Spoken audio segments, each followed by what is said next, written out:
A disturbing phenomenon is on the rise worldwide: Holocaust distortion. The pandemic has accelerated the issue on a global scale.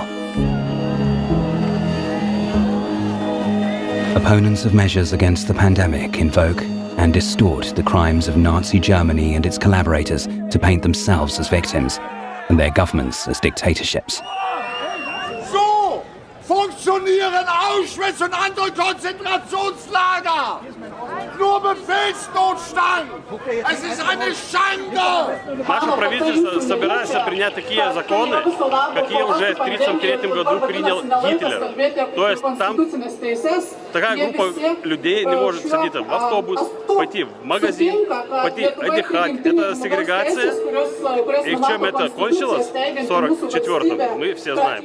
Holocaust distortion is the distorting of the facts. It's not like Holocaust denial, where the Holocaust is being denied, it is being claimed it's never happened. Holocaust distortion is more subtle. It's not easy to recognize, but that makes it even more dangerous, because if you don't recognize it, then you cannot work against it, then you cannot combat it. Holocaust distortion is dangerous because it is much more cynical and sophisticated than Holocaust denial. Holocaust distortion is a global issue because it can happen everywhere, in different layers of the society, geographically, anywhere.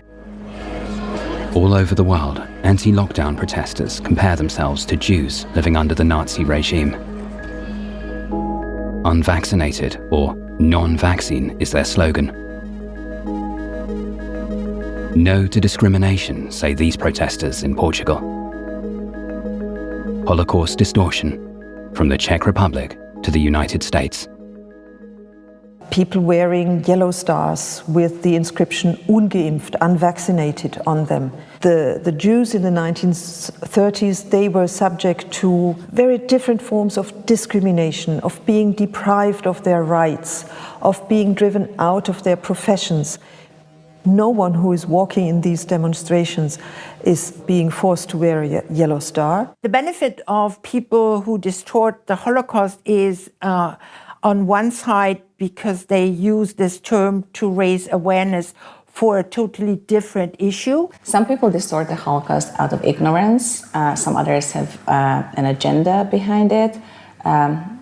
Some just don't have enough knowledge. They want to strengthen their argument by comparing whatever issue they have, comparing it to the Holocaust, because it is often being seen in the general public as the ultimate evil. The Holocaust happened all over Europe. Nazi Germany and its collaborators systematically persecuted and murdered about 6 million Jews, as well as other groups, including Sinti and Roma.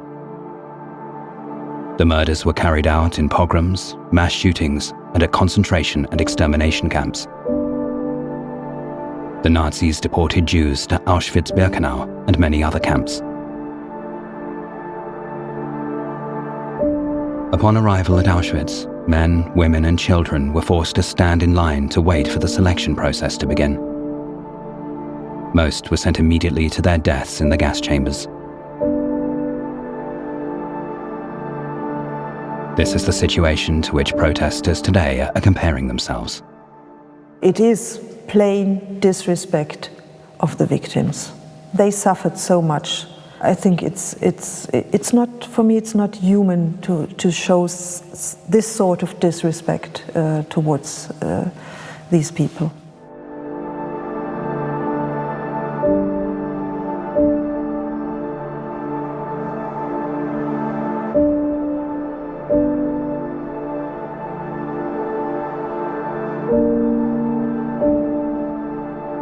Today, Holocaust distortion has found its way into public discourse and even into online shops. People want to draw attention to their cause. For example, climate change. Look, I don't care where you go on our planet right now. It is a global climate holocaust. Holocaust distortion can also be found in pop culture, such as film titles. It can be found in literature, it can be found in film and culture, and it can be certainly found online. Holocaust distortion is often spread via social media and online fora. The problem is that online hate doesn't stay online. It spreads into the real world. Here, Christmas ornaments with images from Auschwitz were sold via a global online shop. Holocaust distortion has even found its way into campaigning. Using the term Holocaust in connection, for example, with this animal protection organization, PETA, this struck me very much because the campaign was called The Holocaust on Your Plate. The 2004 PETA campaign compared factory farming to the Holocaust. But Holocaust distortion does not only affect public debate, it can even shape national memory. The Holocaust would not have been possible without Nazi Germany, but it would never have reached the scale that it did if the Nazis did not have willing allies and other members of the Axis, if they were not able to find on-the-ground collaborators in countries that were occupied. And these collaborators are sometimes rehabilitated today, one of the most concerning and increasingly common forms of Holocaust distortion. Shockingly so, given how far we are from the events of the Holocaust, our attempts, variously by governments or interest groups or certain communities, to make acceptable again or to rehabilitate the reputations of individuals whose actions or words or simple efforts helped lead to the Holocaust and related crimes. Collaborators and collaborationist groups are being viewed in a positive light by segments of society. For example, with busts honoring members of the Romanian Antonescu regime, like Mircea Vulcănescu, with statues of Hungarian Admiral Miklos Horthy, or with commemorations of Croatia's wartime pro-fascist Ustaša regime.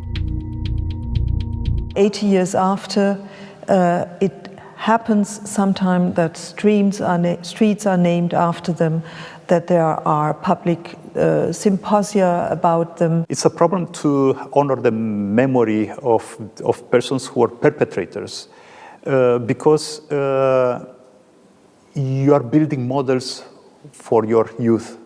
And I think that criminals shouldn't be the models of behavior that you try to present to your youth. The Holocaust and the facts of the Holocaust are often being distorted in order to whitewash history. Nations want their glorious past. That's how they build up their national identity. I think that there are different reasons behind the different initiatives of rehabilitating perpetrators or collaborators of the Holocaust.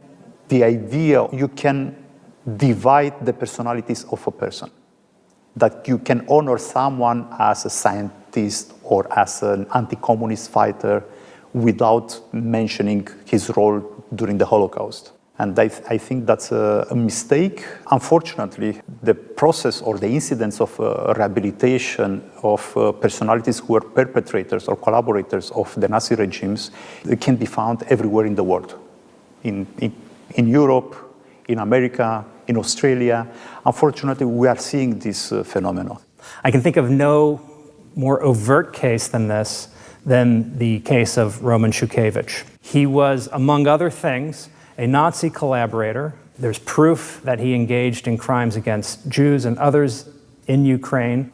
After the fall of the Soviet Union, the Ukrainian parliament rehabilitated him in an official way, and just 2 or 3 months ago, they renamed the football stadium in Ternopil in Šuščević's honor. And the problem with rehabilitation is you are making acceptable people who were inherently unacceptable. You're turning criminals into heroes. A particularly shocking form of Holocaust distortion is the glorification of mass murder. Every year in February, a few thousand people from across Europe come to Budapest to commemorate the German Waffen-SS and Wehrmacht. They wear Nazi uniforms and symbols and hold anti-Semitic speeches in public. Wir haben auch noch heute denselben Feind wie vor 75 Jahren, der Feind heißt nicht Müller oder Meyer. Nein, unser Feind heißt Rothschild und Goldman und Sachs. Holocaust distortion appears everywhere where you see extremist nationalism. Hate groups and political movements that victimize one group rarely restrict their victimization just to that one group. That's why learning the lessons of the Holocaust are important, because it can give you the warning signs of an encroaching worldview built upon hatred and ethnic, racial division that can lead to real violence. Holocaust distortion paves the way for anti-Semitism, denial, conspiracy myths, and dangerous forms of nationalism. There's not a single country where you do not have Nazis marching the streets from time to time, but there's also very few countries where you do not have right-wing extremists who made it into parliament.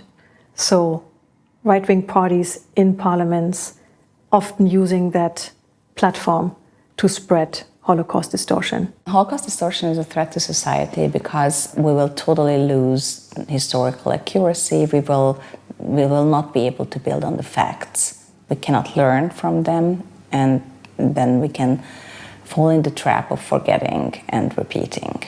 And that is why we have to stop it at an early stage. These photographs were saved from the belongings of those deported to the Auschwitz-Birkenau concentration camp. The destiny of the people shown remains mostly unclear. Many of them were probably murdered during the Holocaust. These photos give a rare insight into their lives before the Holocaust. Let's keep their memory alive, undistorted.